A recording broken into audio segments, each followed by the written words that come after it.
ألم تر كيف ضرب الله مثلا كلمة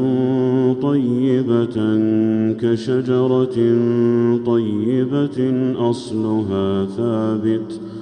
أصلها ثابت وفرعها في السماء تؤتي أكلها كل حين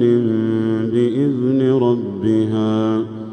ويضرب الله الأمثال للناس لعلهم يتذكرون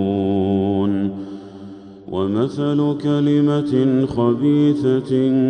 كشجرة خبيثة اجتثت من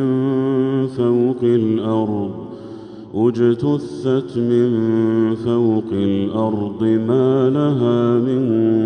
قرار